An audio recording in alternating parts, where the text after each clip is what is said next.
Hello, and welcome to another episode of Hi, I'm Jason, with Jason Pollock. I am not Jason. Join Jason and Justin back in the green room as they talk with some of their favorite folks from the entertainment industry. And now, the man you haven't been waiting for, Jason Pollock! Hi, everybody. Thank you for tuning in. I'm still without Justin, but, we're going to get through this together. I've got a very exciting and talented guest on the show. I'm going to bring her out right now. Please give a nice, hi, I'm Jason. Welcome to Ashlie Lawson. Oh, my God. The studio audience loves you. I could tell already. Hi, Ashlie. I was debating on whether or not to say, hi, I'm Jason. You could say, hi, I'm Jason. That would be weird because you're Ashlie, but you could say, hi, I'm Jason. Then you go. Hi, I'm Ashlie. And together, I don't know. Yeah, Aren't we corny? We're Jason and Ashlie here tonight. I love it. So, Ashlie, I was looking at your IMDb, and I have to say that everything you were doing is from 2019 to 2021, and it looks like the pandemic has been really good to you. Yes and no. I feel like a lot of projects I did were right before COVID happened, filmed a lot during 2019, and are finally being able to get released now that everything has gone through post-production and film festivals have opened back up. And also, I feel like everybody being in quarantine for COVID really forced a lot of people to channel that inner creativeness that we all have. Totally. Some of us it comes easier than others. And then once everything was able to open back up, even with restrictions still in some places, that all of those creative things that people created during COVID and quarantine, they're now wanting to put them out there in front of other people. So there's been a lot of stuff popping up, and it's been interesting and fun to see, and some of it to be a part of. I totally agree. We started this podcast during the pandemic along with a lot of other people, which is why I call it Hi, I'm Jason, because I thought there's so many people starting podcasts right now. So many, what would anybody care what I have to say about anything? What would be the difference? Nobody knows me. And people said, call it Hi, I'm Jason. That way they know you. And I thought, okay, sold. And it seemed to have took off. Yay. Yay for us. Yes. So simple and to the point. Thank you. Yeah. So you were telling me some exciting news during the pre-show talk we had. Yeah. About something you have taken part in that is being viewed in Beverly Hills. Yeah, so one of the projects that I have a very small supporting role in, it's a short film. It's called Not Nothing. It was written by Suzanne Schmidt, and she actually plays the lead role in it, and directed by Kareth Lemon.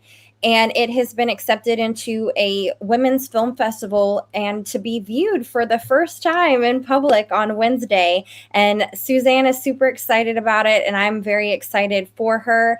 It'll be the first time that anything for me has been in a film festival in a long time, since before COVID happened. So it was nice news to hear about that as well.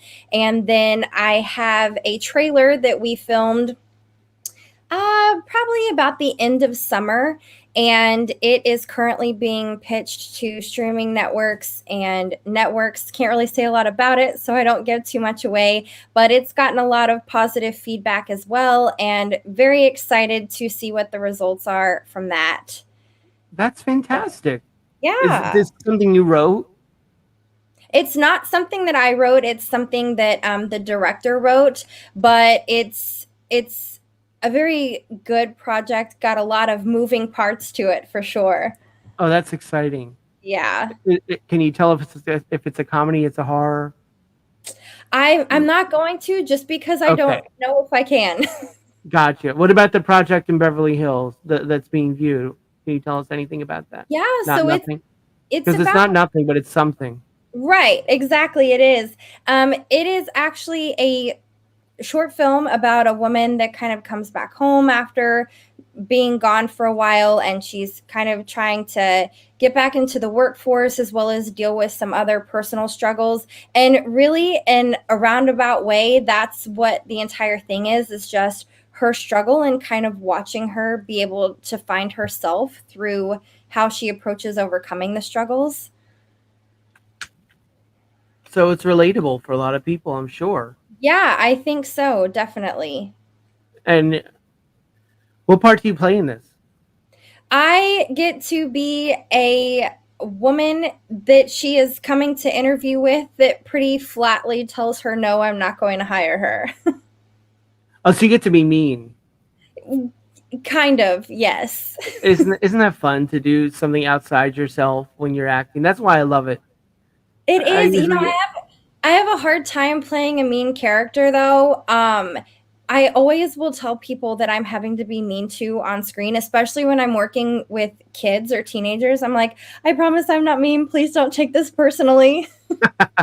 I get it. Well, I mean, I've killed in movies before, but I wouldn't do that in real life. But it's such a rush to be just a psychopath in a movie, because I'm not really in real life. I'm not. I'm a neurotic nut who can't even put a minnow on a hook. But in movies, I can do anything. It's wonderful. Yeah, it is. It is fun every once in a while to kind of channel into those parts of yourself that, like you just said, are not part of who you are really as a person. Right. That's why I love acting, because you get to do things you wouldn't normally do in real life. And then we went to see Sally Field do a talk before the pandemic at the Free Library of Philadelphia, because she was living there while she was shooting a series in Philly. And see, this is the tick I was talking about. Okay. And she was saying that she loves acting because she gets to be her real self, which is an aspect of it I never really looked at before. She gets to release emotions that she has, but she's not able to let out in real life. Yeah. If that makes sense. I never looked at it like that. It absolutely does. And like you, I've never heard it phrased that way before, but I 100% understand what she means when she says that.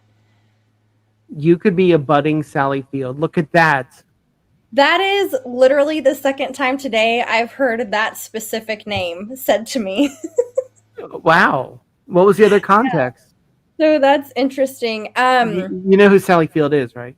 Yeah, absolutely. Okay. I was talking with somebody earlier about comedic timing and things like that, and they specifically mentioned like a Sally Field-esque that can easily swing into the serious but also be funny doing it when needed. When someone mentions comedic timing, Sally Field is not the name that comes to mind normally. Like, especially now, I mean, Melissa McCarthy or Kristen Wiig or Madeline Kahn, or I'm just trying to think modern, but that's a great reference to reference Sally Field. I know. I was extremely honored to specifically hear that name. I've loved her for a long time, so it was heart touching. See that second time. And are you you're a teacher too, or are you not teaching anymore? Yes, I teach online, which is great for me because it allows me flexibility so that I can do my acting classes, I can teach, I can get my schoolwork done, and also still have time to focus on what I'm passionate about, which is acting and, kind of into the whole metaphysics realm of manifestation and stuff like that. So I'm constantly doing practice with that as well. I feel like in order to be a successful actor, we have to be able to be in touch with our authentic selves and know who we are from the inside out in order to play those vulnerable characters, those main characters, those characters that you instantly want to judge, to be able to kind of take a step back and not do that. So I've found it really beneficial for me. You really take this deep. That's good.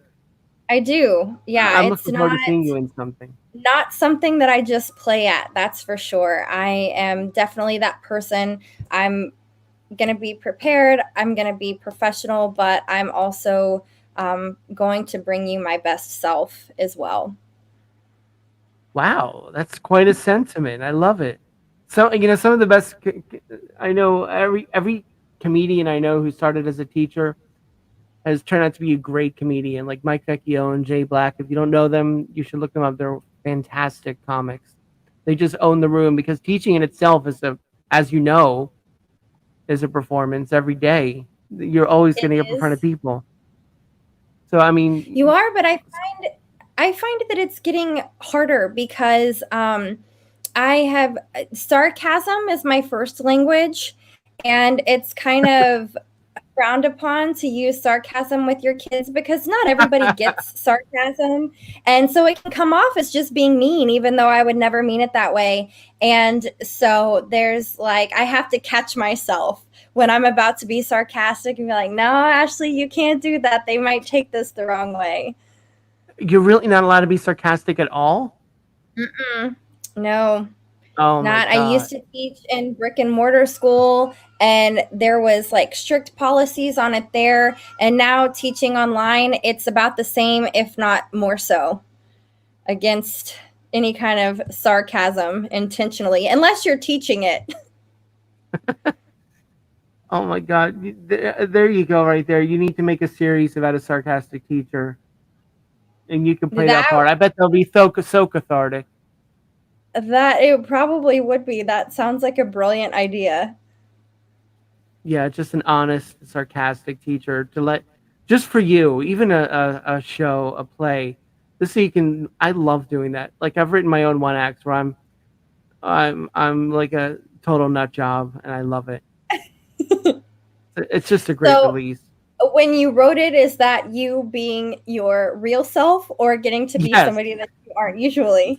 being the self I want to be, like a sarcastic nut, just a weird, dry, loony. Look, I grew up on Okay. British comedy, so That's those are my okay. inspirations. I didn't grow up on British comedy, but one of my goals in my career is to do something on British television. So we have Me that in too. common. I've been obsessed with the British culture really since the Spice Girls were a thing. I wanted so much to sound exactly like them, and when Spice World came out, even though it wasn't a good movie by any means, I couldn't quit watching it because I just wanted to listen to them talk.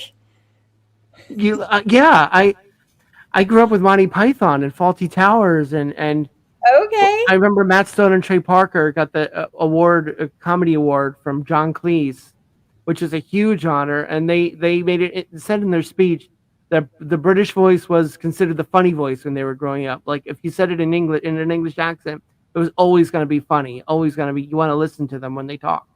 It- Yeah. That's but you started interesting. with this. You started with the Spice Girls, so Yeah. Yeah. So mine was music first, and then kind of dived into the British television aspect of it. But I find myself, I especially love period pieces. So, and a lot of that is Downton Abbey, relevant. Sorry. Downton Abbey.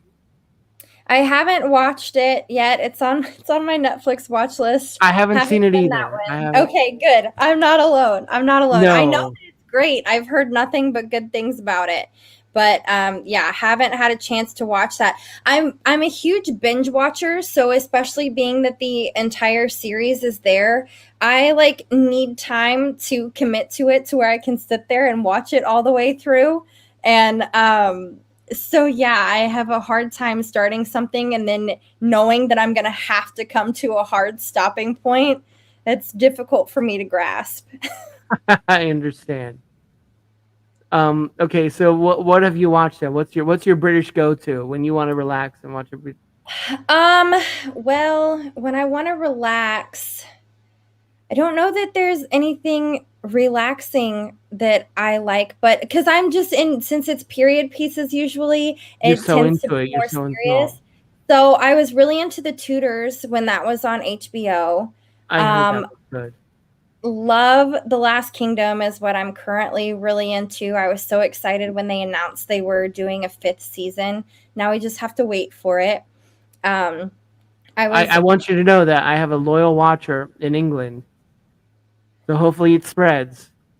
Hopefully it does. I'm obsessed with that show, especially just every part of it.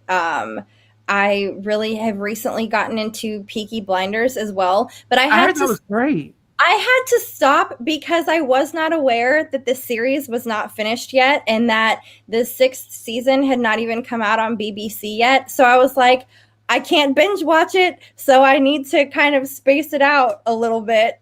And because by the time you finish it, it's going to take forever for you to get to that 6 seasons. You have to stay. Yes. I've fallen into that trap before. Yes. So that, and I know it has a lot of Italian actors in it as well, but I was into Medici, that was out on Netflix also. Like, pretty much, if it's British, if it has anybody that's using a British accent, I'm in, I'm there for it. And if it's a period piece, I'm twice as there for it. Excellent. See, I'm obsessed with there's British panel shows and game shows on YouTube. You could see so many of them. I'm going on a rant here, but like Taskmaster, have you seen it? I haven't, I don't think I'll have to look for it because I've not really gotten into British comedy. I'll have to check it out though. Their game shows are, and some of your actors that you like are on these shows. Would I Lie to You and Taskmaster, and I've gone on so many rants about this that I sound like an obsessed fan. Like you, I just want it. My goal is to be in a show in England. Yeah. Yeah. A hashtag. I get it. We're gonna make it happen. You're speaking to a kindred spirit for sure. Right on. High five. Woo! Wait. Can we do it this way? Do I need to use my other hand?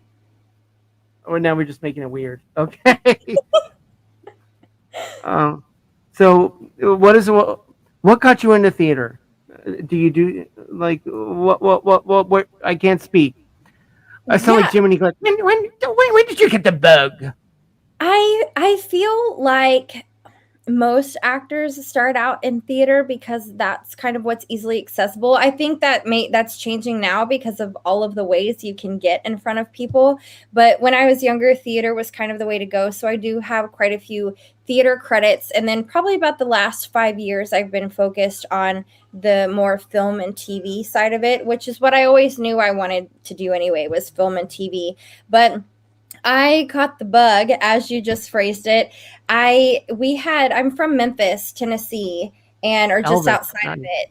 And so in downtown Memphis, we have an Orpheum Theater. So we got to have a lot of the Broadway shows come there and that had Broadway-esque actors on it. And I wanted so badly to go see Peter Pan. And so my dad bought all of us tickets, my mom, him, me and my little brother, and we went to see Peter Pan, and it was just a magical thing to me. Not even the fact that it was Peter Pan, but that people actually made a living doing this stuff, like getting to entertain people, be in front of people, fly across a stage, and just sing and dance and literally just spend their life having fun. And I was just like, this is what I want to do. And the first time you get your check for doing something you love, it's such an exhilarating feeling, isn't it? It truly is. It truly is. And there's a difference. Like, it's always nice when you get those projects that come through that say you're going to get paid when you leave set. But I prefer getting a check in the mail because, like you just said, there's nothing like seeing the production company on the top left-hand corner with the check made out to you. And you're like, ah! I know. And now you do a mobile deposit so you can keep it as a souvenir. Yes. Oh, it's so exciting. I actually just got one in the mail today because I forgot to mention this earlier, but I wrapped a supporting role on a film called Dangerous Ones that was shot by a production company here out of Abilene. So it's in post-production right now too. Thank you. My first feature-length film. So that was exciting for me on multiple different levels. But yeah, so I got one of those today. Dangerous Ones. Is that a horror film? It is not. So again, I can't say a lot of it. Okay, all right. Because they want to put it in film festivals, but it is not a horror film. But it's something to look out for. It is, and I will say it is very good and worth your while. Nice. See, wait, what is that mug? Hold on. There's All of the original Disney princesses, I minus thought Snow that was a White, Disney for some Princess reason. mug. Well, wait, isn't Snow White? It's weird because I just watched a little documentary on YouTube about the 1989 Academy Awards debacle, where they hired this actress from San Francisco to come out as Snow White and do a performance where they sung a really bad version of um, "Rolling on the River" with Rob Lowe, Uh-huh. and it was embarrassingly awful. And Oh Disney no. apparently sued for copyright infringement, and apparently Snow White is what's that was my cat. Snow White is not. Why can't I think of the words? Oh my god! When you're allowed to use a Disney princess because they're trademark or oh my god, this is embarrassing. My brain is slipping. Uh Not Trademark, trademark. copyright, patent. No, no. Anybody watching? I see you watching. Um. Oh well, forget it. What's it called when you can use something without being sued because it's public domain? Public domain. Okay. Thank Yep. you. Yes, I'm accomplished now. Thank you very much. My God, You would have you would have been beating yourself up over that all night, be like, what is that word? And then it I would randomly know come to you like right before you were about to fall asleep. exactly. Look at this. Oh my God, Ashley. I know this is about you, but look at the size of this forehead. It's growing. It's huge. Okay. All right. Back to you now.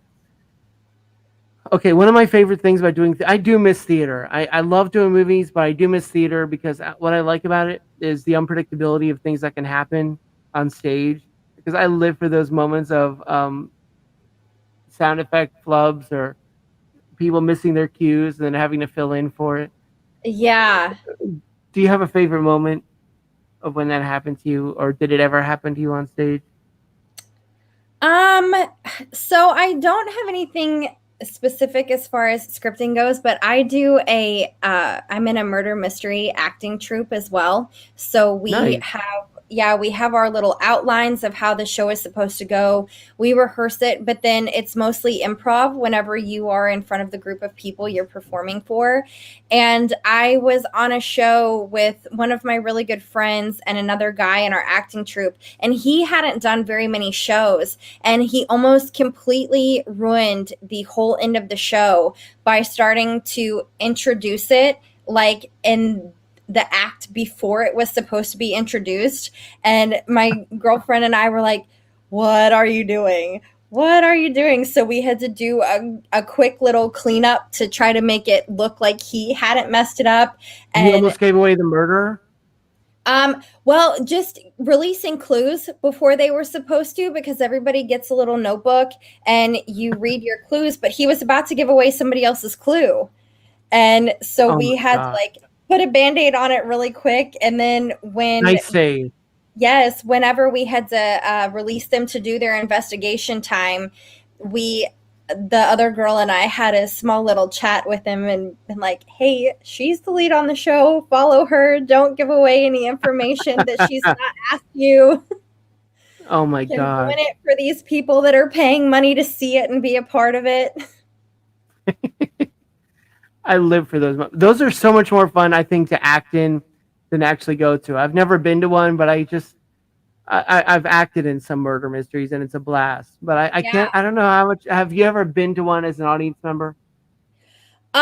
Yes, but not like in a formal setting. When we were going through our training to be part of the troupe, the director and assistant director put on a show for those of us that were going through training so we could see what one looked like. And it was nice because they did it in our very first training day. So we had no knowledge of how it's run or anything like that. So we were active participants that had never done it before. So, but as far as seeing one in a formal setting, not knowing what the end of it was already, no, I haven't gotten the opportunity to do that. Like you just said, I've always wanted to, or to even host one. Oh, that would be fun. Yeah. Yeah.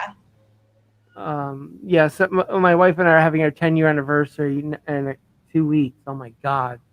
And somebody said, have a murder mystery at your house.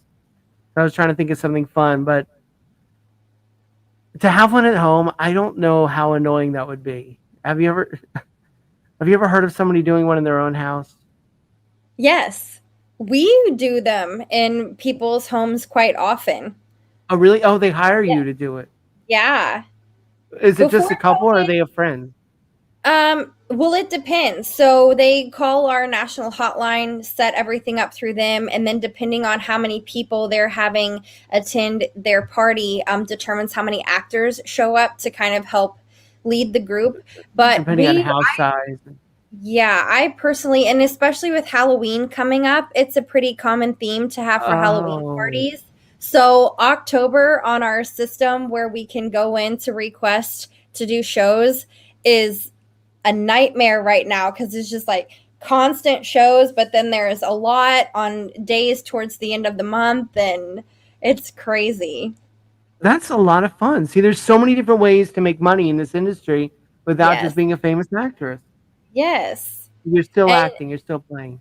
yeah, it is. And that's what I was about to say. And to me, because we do just have the outline, but then when we get on our performance, we're mostly doing improv. I feel like it keeps those improv skills sharp as well, because especially doing commercial auditions, more often than not, you get some sides with just some actions. And then they're like, oh, improv, if you were doing X, Y, and Z, and if this event were to happen. So you definitely, as an actor, have to have those skills.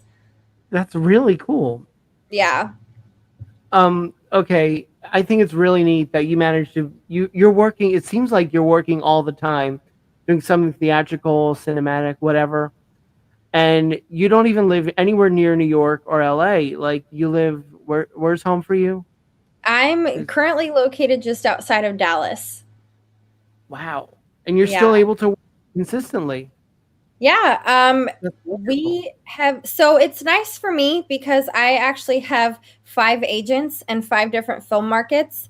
I have representation here. I've got an agent in Nashville, one that covers Ohio and the Midwest, one that does Chicago, and then I have an agent in Utah to cover the Rocky Mountain region as well. So, and especially with COVID, kind of forcing everything to go into self-tape auditions, at least for the first round of casting, it's made it really easy to get in front of people that you maybe wouldn't normally be able to get in front of if in-person auditions were still the go-to thing. So having all of that representation surely helps, but I think moving to self-taping has been the most help. That's cool. Yeah. Have you met anybody that really starstruck and awed by from since you started? Okay, so funny story. I did when I first started doing film and TV, I was an extra in one of the Hallmark Christmas movies. It was Of Christmas Wishes and Mistletoe Kisses, I think is what it was called. course it was. And Donna Mills is in that movie, and I have to tell you, she is the sweetest lady. I didn't chat with her often because there's rules on set when you're an Yeah. extra about talking to the big name actors. But when we did our break for lunch, she actually was the only main actor that sat out there and ate with the rest of us, and she was just so kind. And That's but so cool to hear. it was this might sound absolutely crazy, but I love telling this story. When I was growing up, my grandmother had a VHS tape of Donna Mills had put out a series of like makeup tutorials before YouTube was a thing and people could do it on there. And I thought she was the most beautiful woman in the world. And my grandmother had one about how to do your eye makeup. And I used to go to my grandmother's house and just watch that video, even though I was way too young for makeup, just because I wanted to watch her. So actually getting to meet her in person and getting That's to act awesome. around her doing something that we both are passionate about. That was awesome. That is exciting. Yeah. That did you talk to her at all when she sat with you guys? Or were you able to talk to her?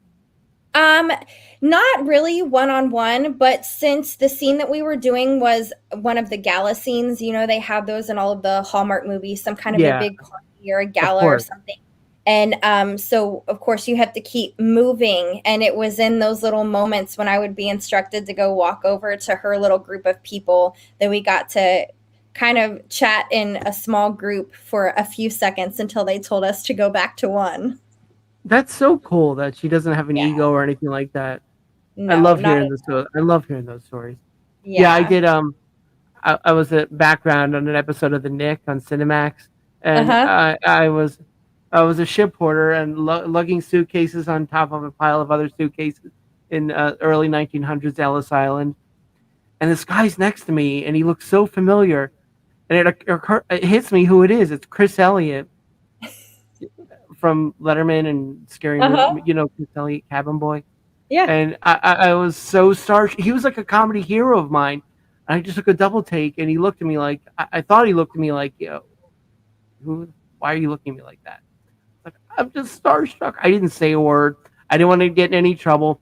And then a couple years later, I wound up meeting him in Philadelphia at a screening of Cabin Boy, and he was so cool. And I told him I worked with him briefly on the set of The Nick, and he said, "Did you say hi?" And I said, "No." And he goes, "Next time, say hi." He said, "I want you to know that I'm so appreciative of anybody who appreciates my work." And he said, "If it wasn't for people like you, I would be nowhere." I Yeah. love that. I But when the- I always like hearing those stories because you hear over and over again that it's better to not meet your heroes because right. they tend to not be what they are in your head. So it's always nice when you do meet your heroes in a sense and they are exactly what you thought that they would be, if not better. So that's This why is I why like you're to hear so those easy to stories. talk to, Yeah. because you're at a level where, and me too, where if you say I've admired your work, I would say, okay, that's creepy. Why are you watching my stuff? You don't know me. But if Yeah. no, I'm just kidding. Um, though stalking is the most sincerest form of flattery, of course. No, I'm M- kidding. I'm kidding. Maybe. Or imitation. I've heard that one also. Imitation or that, yes. I took it to a new level. Okay. You know, I did a really bad, I mean, a god awful horror film called Gift Wrapped and Gutted, where I got asked to play a killer Santa Claus. Nice. It was so awful. I kept saying, "Do you want to do another take?" And they're like, "No, we got it." I was I'm like, loving the title of it though. "Oh yeah, it was." I took all the body parts of my victims and gave it to these three scantily clad women as Christmas presents and freaked them out and ended up killing two of them, but then the third one killed me by shooting me in the head with a CGI bullet. Well, sure, because why Of would you course. not give body parts to half naked ladies? Right. As you sip from your princess mug. Yeah. I'm guarantee you've never said that sentence before when sipping from your Disney princess mug.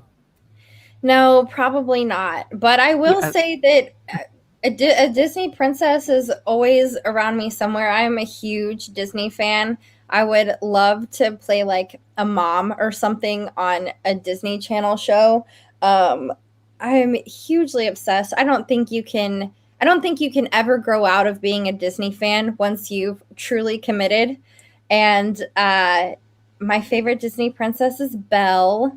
Beauty and the Beast was my favorite growing up, as far as Disney princess movies are concerned. Because Disney has a lot of great stuff. But they yeah, so do. there's Disney princesses, Disney So, everything in different so parts of is my Beauty and the Beast your favorite movie as far as Disney goes? Since Belle is Beauty and the Beast, right? Yes. So, I mean, growing up, I would say yes, it definitely was my favorite Disney movie. But now, especially with the more real life type animated characters that they have, I really enjoyed watching Brave. Have you seen I that haven't one? seen that. No. Oh, I love it because it's not, to me, it was not a typical Disney type thing. I think that it's one of the few movies that an adult could sit through and also find it relatable because it, especially for like teenage girls or young adult women that are in that place in their life where they're struggling with whether to be friends or enemies with their mothers, because it's very much kind of about that bond between a mother and a daughter. So I watched it when I was in my, I don't know, sometime in my 20s whenever it came out. And even I was like, "Oh my god, I love this movie." Oh, So, okay. I'm gonna there's have to watch. I have yes, Disney Plus, and I have to check it out. you should. Um, It's worth it to watch. It's also really funny too. She has the main character Merida has some little brothers that are just constantly getting into entertaining trouble. Little mischievous rats. Oh, Yes. that's adorable. My favorites. Okay, Aladdin, Jungle Book. I grew up with Robin Hood and the Jungle Book. Those were my go-tos. Okay. Uh, but and Aladdin, of course. I loved Robin Williams in that. So Yeah, who good. doesn't? Oh, of course. But Lion King and Bambi, I can't handle. Okay, I'm glad Emotionally, I you can't said handle. that because I was going to ask you if there's any that you have a hard time watching. So I haven't seen Bambi in years, but I can't watch The Lion King. And you know another I don't know if it's a Disney movie or not, but a movie similar to it is I think called like The Last Dinosaur or something like that, and something I similar remember happened that. Yeah. to the dad in that. And I'm just like, "Why? I know Disney Why?" goes to some dark places. I was Reality committed is to watching this movie and now you've broken my heart. right. Nature can be cool in itself. We all know this. Let me escape with some happy little Disney like. People are like, Yes. I like Disney. It's happy. No, it's not. Not always. It goes Yep. to some pretty dark places. But Bambi, It forget it. yeah, it truly does go to some dark places. I feel like some of the older ones are often worse than some of the newer things just because rules seemed to be a little bit more lax when Oh those were yeah. made, like Bambi. And oh, remember the Briar Patch? That was they can't show that one anymore. Yeah. What's it called? Brer Rabbit, Song of the South. Yep. You know, Zippity Doo Dah is such a happy song. Yep, it is. And But they still, Disney World even still has their ride with Splash Mountain. I wonder if that'll probably be the next thing that they change. really, are they getting? They still do have this Splash Mountains, the Song of the South ride. Not the Song of the South. It's just Splash Mountain, but it They has all play of the Zippity Doo Dah. Briar Rabbit, Briar Bear characters throughout it, and then of course the little decorations while you're waiting in line to get up there, Uh, where they splash you in water and drench you. I mean, it was an innocent show. It's just the voices. Yeah. They meant well. I haven't been to Disney World in so many years, and I have memories of the haunted house where my parents were taking me. They said, "Come on, it's gonna be fun," and I was in tears. I was so upset and screaming and crying because I didn't want to go in. I kept saying, "It says haunted house. Why are we going in there?" I couldn't grasp the concept that it was fake. Oh my goodness. I don't think I've ever been scared in a Disney movie, but I was, believe it or not, terrified to go see Titanic. And when the ship started sinking, I sat through the whole last half of that movie with my eyes closed. I was like, I don't want to watch it. I don't want to watch these people falling in the water. I don't want to watch them dying. I don't want to watch them being frozen to death. I wanted zero parts of that. Okay, I gotta tell you, that was. It took me 2 hours to get to that scene in the movie. I agree, but I wanted the action scenes. I couldn't stand the whole. And then she had room on the raft. She could have pulled him up. Like, come on up. I love hearing that debate. And what's interesting is I remember having a conversation with my cousins about it, like right after we saw it. And because I want to say that movie came out maybe when I was 12 or 13, when I was just barely at that age where it was okay to go see that kind of movie, and saying the exact same thing. And I'm so pleased in my later years to hear how many people also observed that Felt and the to say same the way. same thing. Like, could you let me up? Could you let me up? You know, I got to stretch out. My legs will cramp. Yeah, There would. I would. I always wonder what it would be like to ask Kate Winslet about that and find out her personal thoughts on the matter. Oh my God, I can't believe nobody's asked her that yet. At least not that I've heard. Hey, maybe she has it on some official "do not ask me this question" list. Yeah, like I met Meatloaf at a meet and greet, and they were saying you're not allowed to ask him about any of those songs. Like, I would do anything for love, but I won't do that. They Uh-huh. specifically said you're not allowed to ask him what that is. He doesn't want to talk about it. Nice. You know, that is the only Meatloaf song that I know is that That's song. not true. No, you know others. No, Paradise. You don't want to admit it, but you know Paradise by the Dashboard Light. Will I you don't know let that me sleep on it, baby, baby, let me sleep on it. He sings it better than me. Let me sleep on it. I'll give you an answer in the morning. I gotta know right now, will you love me? No, no, I nothing. think you've given an excellent rendition, but it's not ringing any bells. There's so many weddings where couples would sing it together, and then I want to smack them both. Like, dun. I'm not going to do it justice again, but Did you ever actually smack them? I never did. I don't think that would have been taken well, but I'm sure if I did, people might have said, "I can't." Oh, that's Yeah, funny. I couples that sing together at weddings. Oh God.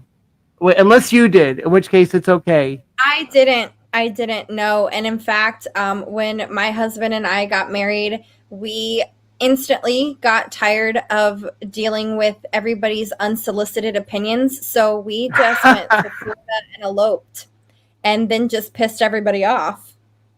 Good for you. Way to stand up to the folks. Yeah, I that was the most stressful freaking time of my life was planning a wedding. Besides buying a house, planning a wedding was just horrendous. And we were like, we want to keep it simple, and everybody's giving me unsolicited advice. Even my Mm-hmm. mom, especially the mom. What are you going to do for the centerpiece? Centerpiece? You need a centerpiece. What do you want to do? Let me help you. Let me do the seating chart. Did you do a seating? Oh my God, leave me the fuck alone. Okay, wow, you brought Yeah. back memory. It all came running back. Well, I hope most of them were more pleasant than bad. They were. In fact, if I could remember anything about my wedding, that would be amazing. Everybody said they had a great time. I wasn't even drunk. It just went by so fast at a blur. Yeah, it seems to. I hear that a lot after people get married. I was Yeah. just at a wedding in Ohio last weekend, and I really respected the choice that the bride made because she was like, I'm not buying into all of that, not the bride and groom not seeing each other before they get married. Because I always felt bad for the bride and groom after they would get married and then having to show up to their own reception so much later than everybody because they were getting pictures with family and everything like that. So I thought she was pretty smart slash clever and just saying, no, we're going to do all of the pictures before the wedding so that I can get to my reception and have fun with everybody. And she did. Good for her. Yeah, that's what That's I what's said. important. It's your wedding. It's your day. Have fun. Yep. We did at first. We were such snobs. We were like, we don't need any slides, no electric slides, none of that nonsense. But then we gave in. Everybody's asking for it, and I realized that was kind of arrogant of me. Like, we're just mingling and talking. Let them have their slide. The DJ said they're all asking for it. I was like, okay. Well, believe it or not, that's not the first time I've heard of that. I went to a wedding a few years ago and it was the same type thing. The bride and groom had said they didn't want any of those line dance type songs played, and we were all dying for it. So the DJ had to get permission from the bride, and and we finally wore her down, and she let us have our line dances. But And they had fun. I don't know why I was so against it, but yeah, they're fun for the people involved. yeah, and I personally just feel like if everybody's going to show up and celebrate you, you can give us a little bit. Right, exactly. And by the way, your headshots, back to acting now. You had some really great headshots here. Look at these. Thank you. That one almost doesn't even look like you. I like that one a lot. It's one of my favorites. That is really nice. Kind of the thought behind it was because I do have a Western film credit. And so, the plaid shirt, I also have some others in that same shirt with the cowboy hat, but just to give that more like Western type homey feel, to send out if more Westerns or stuff that takes place in the West that's more modern day. You look like you're going to pull up to a ranch hand on a horse and say, hey, what's a woman like you doing on this farm? I can do anything you could do, but I could do it better. Yep, that's kind of the idea behind it, for sure. You nailed it. And this one is I can play a drama on Lifetime, too. This is Hallmark. This is Lifetime. I can see that. I've not thought of it like that before, but I definitely see it. And what are some of the other pictures you sent? I'm assuming this is back. Yep, this is a behind the scenes photo with the director of photography. I was playing a bartender and wasn't 100% sure what to do because I've never tended a bar before. So he was giving me some pointers. Have you seen bars? I mean, bartenders in action. Is that you? Yes, I have. Yes, it is me. That's on. I'm sorry. I don't know if it's my computer. It looks a little bit blurry, so I apologize. No, that's okay. Sent you that looking that blurry. I didn't mean to.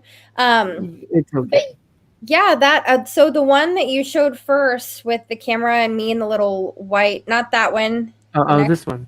Yes, that's actually me on set of Not Nothing that I was talking about earlier. That's going to be in the Women's Film Festival playing on Wednesday, and that's so exciting.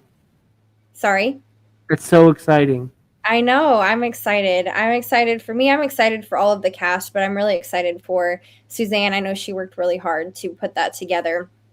And then the last photo that I sent you was a character still. I played in a featurette, the lead role in that called Black Friday. Yeah. So I am dating a African American, and he takes me home for Thanksgiving, and everybody knew he had a girlfriend, but nobody knew she was white. So it's about that whole kind of Thanksgiving weekend, very much a comedy. It was a lot of fun to film, a lot of fun to work on. That's cool. Yeah. Do you have a release date for that yet? I don't, I haven't heard anything. Last I heard was they were going to submit it to film festivals, but we filmed that several years ago. So I'm not entirely sure. I find that is kind of a common thing to go through the whole production process, get stuff done, and then never actually finish it. So, I mean, I don't unfortunately even have any of my footage from it, and it was great for me. I like hearing that you said that. I like hearing you say that because it's happened to me numerous occasions, and I kept thinking, oh my God, if this saw the light of day, it could be a game changer. But yeah, more often than not, all the work and everything put into it, and it just kind of goes by the wayside sometimes. Yeah. And I get guilt from changing the channel on anything because I think this person took all this time to produce this show. This is like somebody's dream to produce this series or movie, and I'll put it on for 2 minutes and think, oh, I can't. Click. What's next? I don't have a problem like changing the channel, but I do. I really don't like when I watch the first few episodes of something or get invested and then it takes a turn for the worse, or like it gets really weird, or they kill off your favorite characters. And then I'm just like, okay, I don't know what to do with this anymore. I understand. That's kind of why I stopped with The new Star Wars trilogy. As Okay. soon as Han Solo was dead, I was like, I can't go on.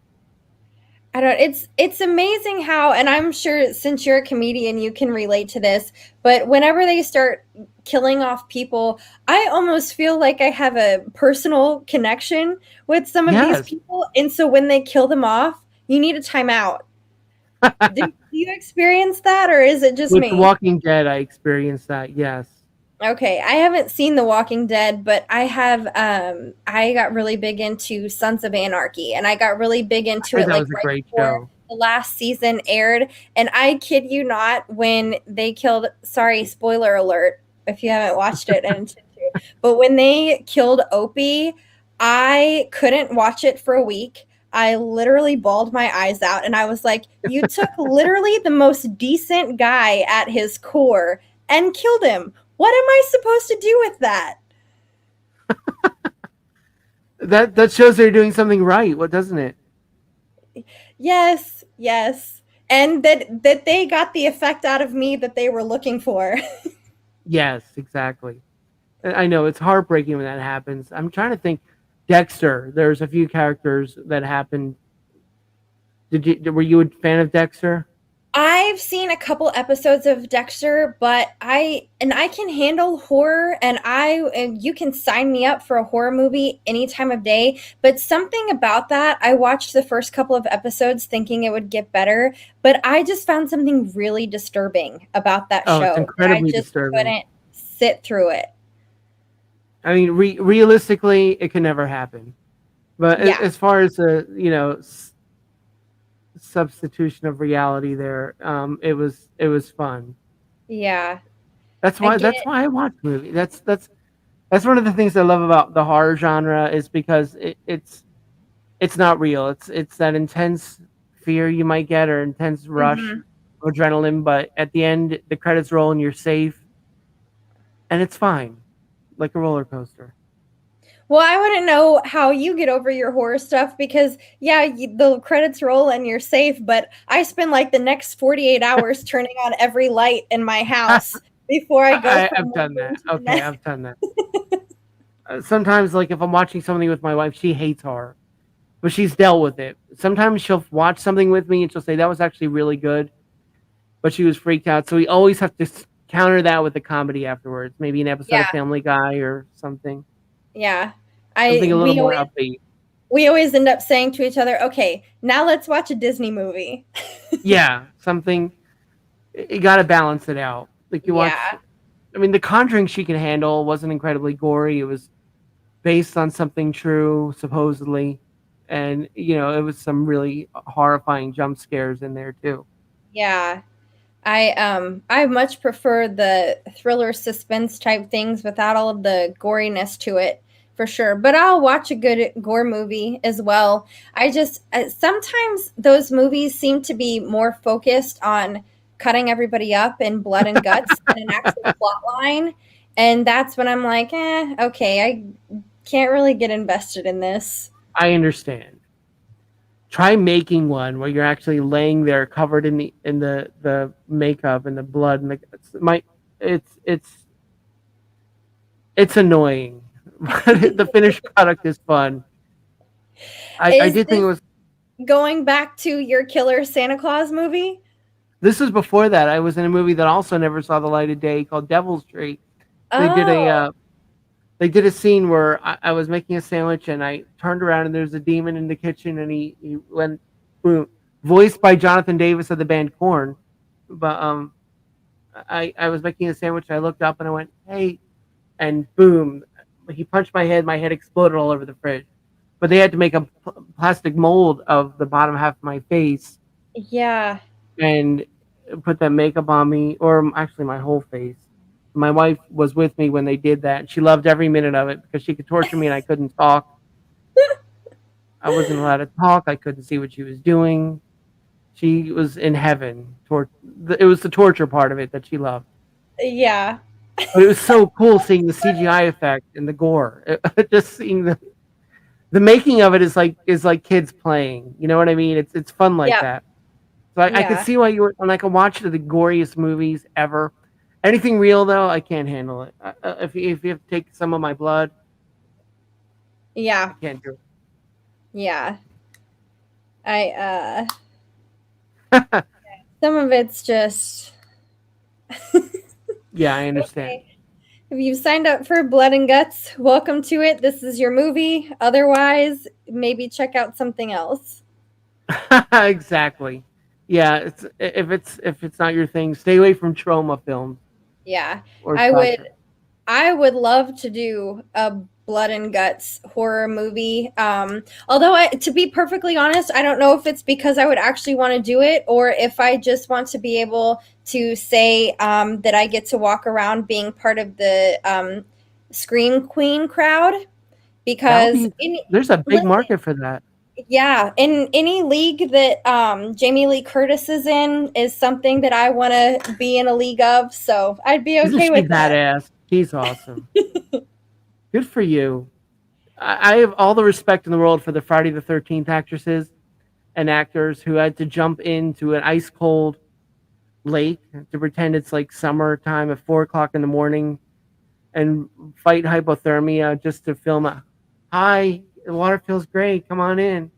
Yeah. So, I don't know. believe it or not, because you mentioned Friday the 13th, one of those actresses was my coach for a while and still actually one of my really good friends, Lar Wait, Park don't tell me Lincoln. it's Lar Park Lincoln. It is, She was yeah. my high school crush.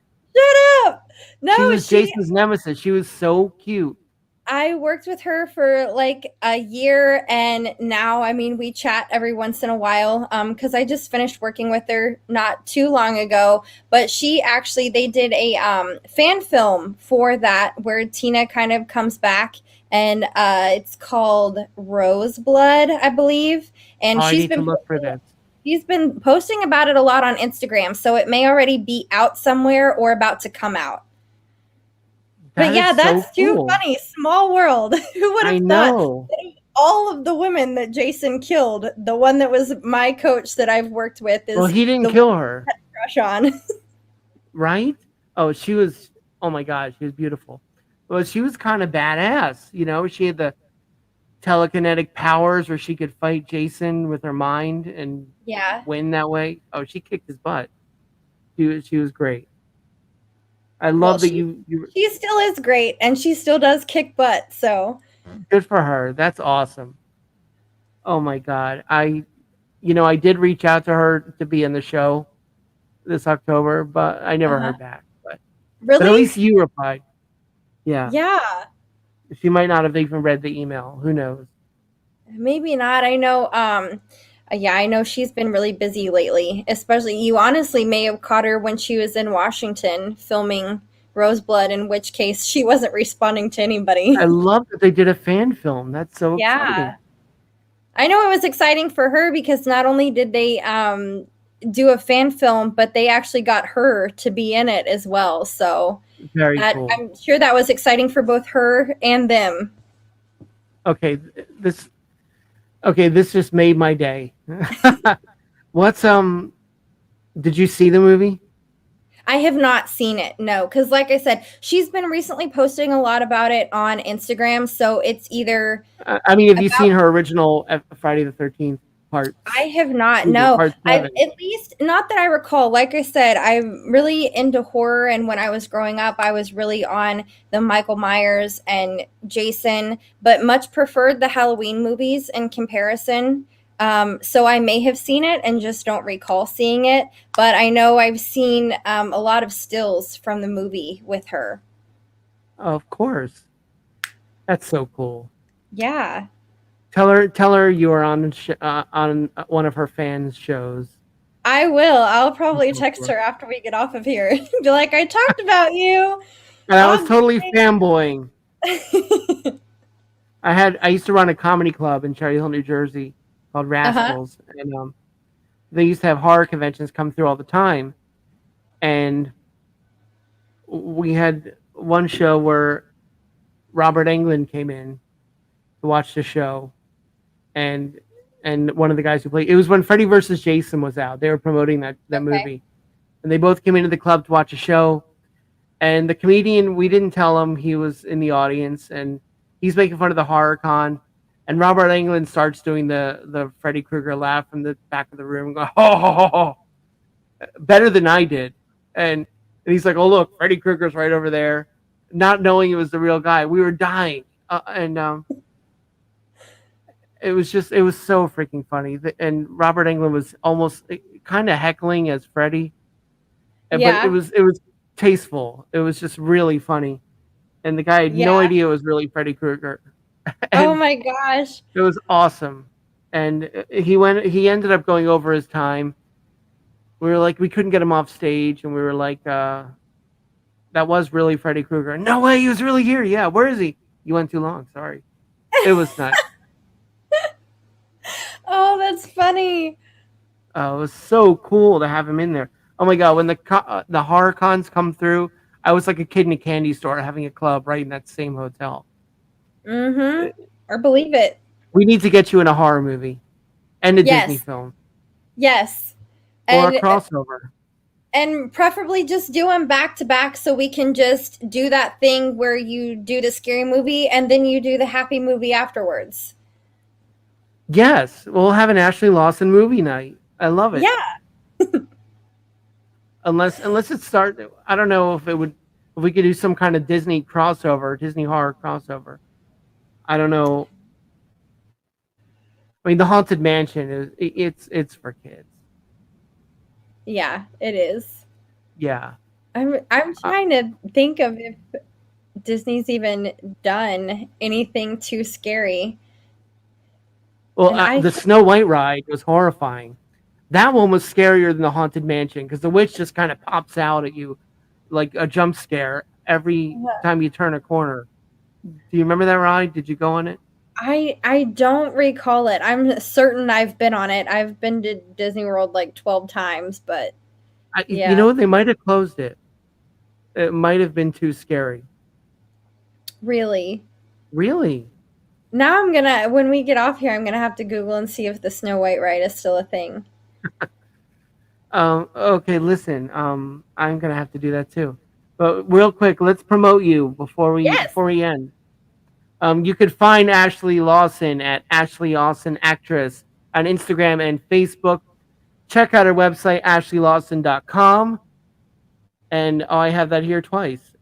And on IMDb, you can look her up, Ashlie Renee Lawson, not to be confused with Ashlie Renee with one A Lawson, the famous adult film actress. Don't get them confused. Yes, please don't get us confused. No, I'm just kidding. So don't forget to follow Ashlie Lawson Actress. And Ashlie, yes. Anything you want to promote? Well, not as of right now, unfortunately. All right, no worries. I can't talk about it, or it's in post-production, so there's not really anywhere yet. Yes, please do. Follow Ashlie on all her social media and find out what she's up to. Yes, please do. And I will definitely be following you and keeping tabs on your whereabouts. So if I hear of anything going on where they need a Scream Queen who hasn't been a Scream Queen yet, I will reach out to you and let you know. That would be fantastic. I would love that. Absolutely. And I'm missing my... Usually I have a producer who does this. My co-host is a producer. And he's not here. So I don't have my ending credits. So it's okay. We're stuck here. We're gonna have to be here all night. I'm sorry. Shit. I'm just kidding. Ashlie, it's really been a treat talking to you. Thank you. And be in touch, and I will definitely let you know if any opportunities arise in my area or if I hear of anything. Thank you so much. It's been great chatting with you and being in front of your audience. So thank you. And if everybody has a great night.